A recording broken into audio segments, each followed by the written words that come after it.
Le service historique de la Défense conserve donc les archives du ministère des Armées depuis le XVIIe siècle.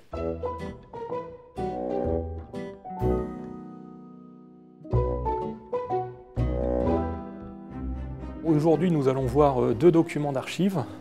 Le premier étant des plus anciens conservés au sein du château de Vincennes.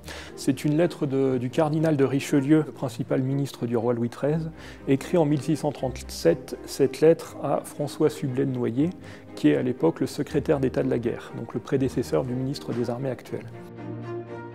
Ce 23e décembre 1637, je prie Monseigneur Noailles de me faire par ses commis des copies de toutes les instructions, ordres et dépêches importantes qu'il a expédiées cette année et qui peuvent servir de mémoire pour l'histoire, afin qu'on les ajoute à mes journaux.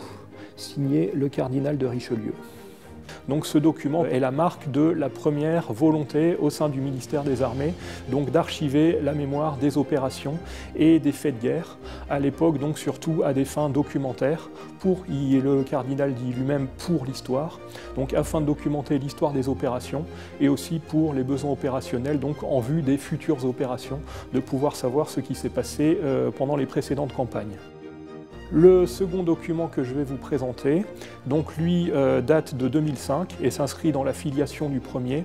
En 2005, donc le décret du 17 janvier 2005 marque la création du service historique de la Défense sous sa forme actuelle.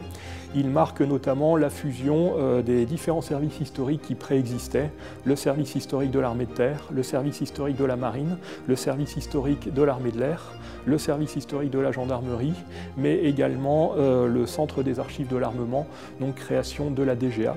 Donc tous ces services fusionnent pour créer le service historique de la Défense tel qu'on le connaît sous sa forme actuelle. Décret numéro 2005-36 du 17 janvier 2005 portant création du service historique de la Défense. Le Conseil d'État décrète. Article 1er. Le service historique de la Défense est un service à compétence nationale rattaché au directeur de la mémoire, du patrimoine et des archives. Article 2.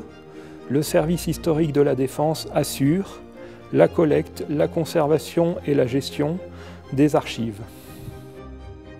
Alors on a un contexte différent qui est à la fois un contexte avec différentes réorganisations qui se font au sein du ministère et donc la volonté politique est de créer un service unique qui va permettre aux historiens des différentes armées de travailler ensemble pour faire une histoire interarmes.